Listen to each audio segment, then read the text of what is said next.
Gimana kalau rahasia terbesar dari kekuatan seorang musuh utama sebenarnya udah dipampang jelas di sekujur tubuhnya sejak awal?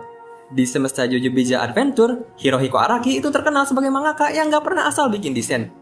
Setiap corak, pakaian, bahkan aksesoris dari sebuah stand selalu punya cerita mendalam. Salah satu contoh kejeniusan Araki yang paling sering dilewatin banyak fans adalah stand milik Enrico Pucci, yaitu Whitesnake. Kalau kalian perhatiin gambar ini, sekujur tubuh Whitesnake itu dipenuhi sama pola garis horizontal yang berisi susunan huruf misterius. Sekilas kelihatan kayak kode acak atau mantra kuno, tapi sebenarnya ini adalah kode sains tingkat dewa. Penasaran apa artinya? Mari kita bahas. Kalau kita bedah secara ilmiah, huruf-huruf yang ada di tubuh Whitesnake itu sebenarnya mengulang 4 kode bahasa nitrogen yang membentuk DNA seluruh makhluk hidup, yaitu G, A, C, dan T. Buat yang masih ingat pelajaran biologi, ini adalah singkatan dari guanin, adenin, citosin, dan timin.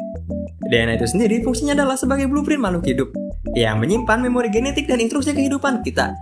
Nah, Araki secara harfiah mengubah tubuh Whitesnake menjadi sebuah lembaran DNA berjalan. Kenapa? Karena ini nyambung banget sama kemampuannya yang suka mengekstrak ingatan, bahkan jiwa seseorang ke dalam bentuk disk. Misalnya, saat Whitesnake mengambil disk dari kepala Jotaro, dia gak cuma nyuri ingatan, tapi dia lagi meretas dan membongkar pasang kode dasar dari kehidupan orang tersebut. Tapi ada satu detail yang jauh lebih gila dan jarang disadari sama kebanyakan orang. Kalau kalian lebih teliti lagi, huruf A di tubuh Whitesnake itu bentuknya segitiga, alias menggunakan simbol delta. Kenapa nggak pakai huruf alfabet biasa? Secara biologi dan kimia, huruf A itu mewakili molekul adenin. Kalau kita lihat rumus bangun atau struktur kimia dari adenin, molekul ini memiliki struktur cincin ganda, yang sudut-sudut ikatannya sangat kaku dan membentuk geometri mirip segitiga. Araki sengaja mengadopsi diagram ilmiah ini ke dalam tipografi tubuh Whitesnake agar estetikanya terasa sangat mekanis dan presisi. Gak cuma itu, secara filosofis di dunia matematika dan fisika, simbol delta itu punya arti universal, yaitu perubahan. Ini adalah metafora yang jenius banget buat Whitesnake. Stand ini adalah alat utama Pucci untuk mengubah ingatan, menyunting jiwa, dan memanipulasi takdir korbannya sesuka hati. Dengan menyelimuti Whitesnake menggunakan kode DNA dan simbol perubahan, Araki ingin menunjukkan sedalam apa ambisi dari penggunanya, yaitu Enrico Pucci.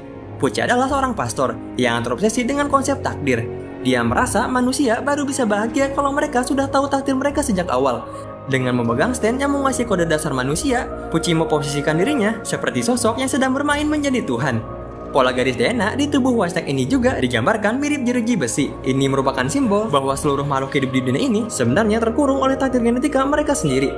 Dan Pucci adalah sipir penjara yang memegang kunci untuk mengubahnya demi mencapai surga yang dia impikan.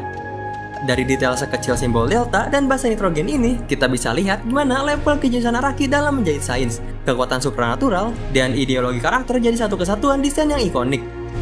Menurut kalian sendiri, di antara semua wujud stand milik Pucci, mulai dari Whitesnake, Simon, sampai Made in Heaven, mana yang punya filosofi desain paling ngeri dan paling kalian suka? Tulis teori atau pendapat kalian di kolom komentar. Gue Leif dan makasih udah ngikutin pembahasan karakter kali ini.